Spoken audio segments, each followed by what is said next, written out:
Gaza में कहने को तो शांति समझौता हो चुका है, लेकिन इसी के साथ वहां एक नए युद्ध की शुरुआत भी हो गई है। शांति समझौते के बाद गाजा में एक बार फिर से हमास के अत्याचार शुरू हो गए हैं। हमास ने गाजा में अपने एक विरोधी गुट के 50 से ज्यादा लोगों को मार डाला है, जिसकी विचलित करने वाली तस्वीरें गाजा से आई हैं।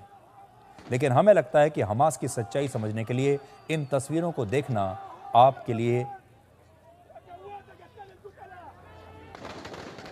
जरूरी है।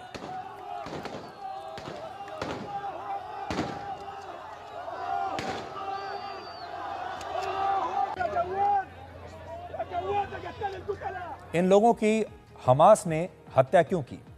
8 लोग हैं। हमास ने इन 8 लोगों की हत्या इसलिए की क्योंकि उसका आरोप है कि ये इजराइल के जासूस हैं।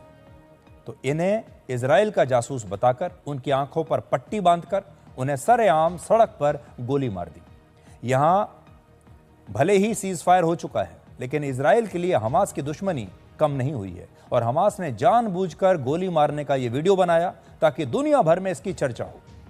हम आपको इन 8 लोगों को गोली मारने से ठीक पहले की तस्वीरें दिखा रहे हैं, गोली मारने की तस्वीरें नहीं दिखा रहे हैं। लेकिन हमास ने अब तक 50 से ज्यादा अपने विरोधियों को मार डाला है।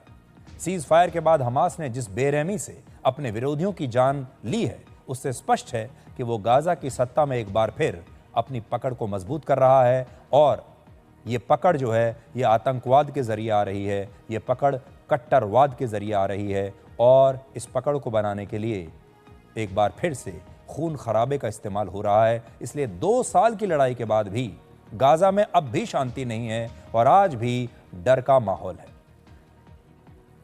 अब गाजा में पहली बार हमास के लड़ाके अपनी इस खास यूनिफॉर्म में दिखाई दे रहे हैं। पिछले 2 साल से ये यूनिफॉर्म दिखाई नहीं दी थी।